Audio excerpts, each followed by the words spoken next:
qui démontre que sur environ 8 millions de DPE, il y aurait 1,3 million DPE frauduleux. Après, mais donc que nous dit le gouvernement? J'ai interrogé quand même le président de FedExpert, Assad El-Ayache, qui m'a répondu qu'a priori, lui, il pense que c'est le double. Ce serait 2 600 000 DPE concernés. Alors, maintenant, attention, quand on dit frauduleux, attention, on parle aussi du déclassement des notes. Du style, votre appartement, votre maison est en D, je vais vous l'améliorer en C.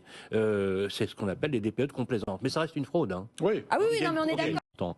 Elle va renforcer la formation avec des conditions de capacité à l'entrée et à la sortie.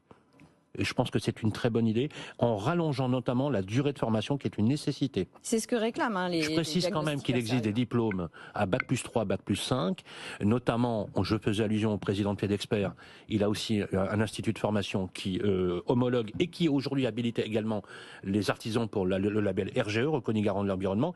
Elle propose, et ça je trouve extrêmement intéressant, une carte d'identité professionnelle qui permettra avec un QR code, un simple QR code, parce que vous savez, il y a un registre qui existe, mais il faut aller sur Internet, vérifier que le type est à jour. C'est un peu compliqué. Ouais, bien sûr. Alors, qu'est-ce que vous faites? Vous prenez votre téléphone, vous scannez le QR code, vous avez une fiche qui s'affiche sur votre écran, et vous vérifiez que le type il est à jour, qu'il a fait sa formation, qu'il est inscrit sur les registres. Après, Sylvain, on va pas se mentir, ça. Il n'y a pas que ça. Il n'y a pas que ça.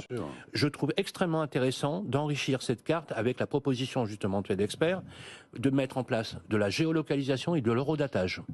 Vous savez pourquoi? Parce que la géolocalisation, c'est très facile à faire avec l'intelligence artificielle. Vous savez que le gars s'est déplacé. Et l'eurodatage, c'est la minimum de temps passé pour faire le DPE.